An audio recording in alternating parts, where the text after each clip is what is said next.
बिस्मिल्लाहिर्रहमानिर्रहीम। अस्सलाम वालेकुम फ्रेंड्स, आज मैं आपके साथ शेयर करूंगी बहुत ही मज़ेदार ड्रिंक की रेसिपी, जो कि मज़ेदार होने के साथ साथ बहुत ज़्यादा हेल्दी भी है। और इसको रमज़ान में इफ़्तार में आप इसको बना के तो एंजॉय कर सकते हैं। बहुत ही मज़े का ड्रिंक बन के तैयार होता है। तो चलिए स्टार्ट करते हैं। तो सबसे पहले पतीला मैंने चढ़ा दिया चूल्हे पे और इसमें मैंने 1 लीटर के करीब पानी शामिल कर दिया और चूल्हे की आँच मैंने तेज़ कर दिया। जब पानी उबाल आने के करीब होगा तो इसमें मैंने शामिल कर देना है आधा कप के करीब साबूदाना। साबूदाना शामिल करने के बाद अच्छे से हम इसको मिक्स करेंगे और इतना हमने इसको बॉईल करना है।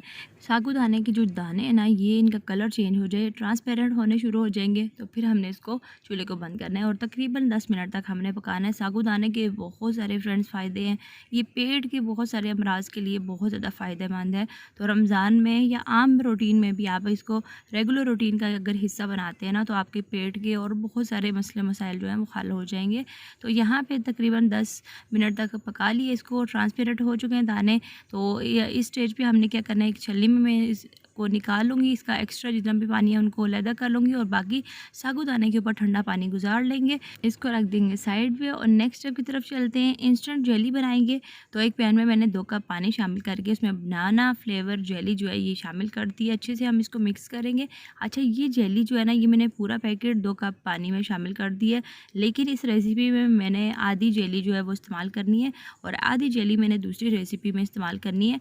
तो इसको अच्छे से पकाएंगे। जब इसमें उबाल आ जाएगा तो 2 से 3 मिनट तक हमने इसको पकाना है। उसके बाद 2 पोर्शन में मैं इसको डिवाइड कर दूँगी। अगर आप खाली इस रेसिपी के लिए बनाए ना, तो 1 कप पानी में हाफ़ पैकेट जेली डाल लें। इसी के साथ मैंने मैंगो फ्लेवर और यहाँ पे स्ट्रॉबेरी फ्लेवर भी जेली जो है ना, इसी तरीके से बना ली थी। जिस तरीके से आमतौर पे पैकेट पे इंस्ट्रक्शन होती है ना, उसी तरीके से 2-2 पोर्शन में मैंने इनको डिवाइड कर देना है और ठंडा होने के लिए फ्रिज में रख देंगे। और दूसरी तरफ यहाँ पे मैंने ले लिया है एक पैन और इसमें 1 लीटर दूध शामिल कर दिए। दूध शामिल करने के बाद इसको उबाल आने देंगे। जब तक इसमें उबाल आता है तब तक हम अपना यहाँ पे कस्टर्ड तैयार कर लेते हैं। तो यहाँ पे तकरीबन 2 से ढाई खाने के चम्मच मैंने वनीला कस्टर्ड पाउडर जो है वो लिए है और इसी दूध में से 1/4 कप मैंने दूध बचा लिया था। तो ये मैं इसमें शामिल करके अच्छे से मैं इसको मिक्स करूँगी। इतना मिक्स करूँगी कि इसमें कोई गुठली वगैरह ना रहे और कस्टर्ड पाउडर जो है ना वो दूध में अच्छे से मिक्स हो जाए, इस तरीके से। तो यहाँ पे अच्छे से मिक्स करके इस कस्टर्ड के मिक्सचर को साइड पे रखते हैं और यहाँ पे दूध जो है उसमें भी उबाल आ चुका है।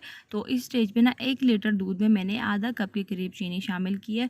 चीनी शामिल करने के बाद अच्छे से मिक्स करेंगे। तकरीबन 1 से 2 मिनट तक हमने इसको पकाना है ताकि चीनी अच्छे से मिक्स हो जाए।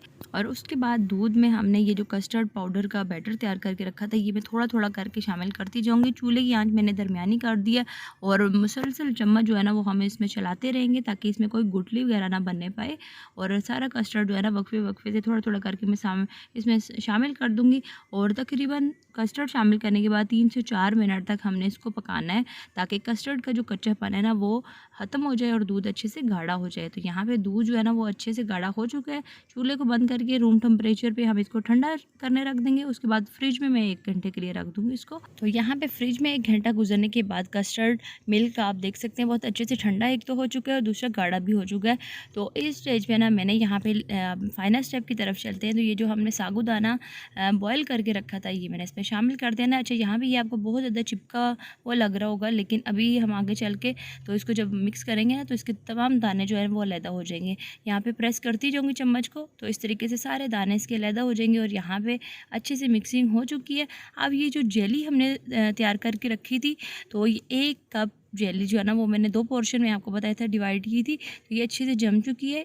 इस तरीके से मैं इसके क्यूब्स में कट कर लेना है और उसके बाद हमने इसमें शामिल कर देनी है ये तैयार जेली। थोड़ी सी हम बचा लेंगे, बाकी सारी इसमें शामिल कर देंगे। इसी तरीके से बाकी जेली जो है ना ये भी मैं स्ट्रॉबेरी फ्लेवर वाली भी डाल दूँगी इसमें। अच्छा, यहाँ पे अगर आपके पास ये 3 तरह की जेलीस अवेलेबल ना हो तो आप इसको स्किप भी कर सकते हैं। कोई एक तरह की जेली भी इसमें डाल के तो ये ड्रिंक तैयार कर सकते हैं। बहुत मज़े का ये बन के तैयार होता है।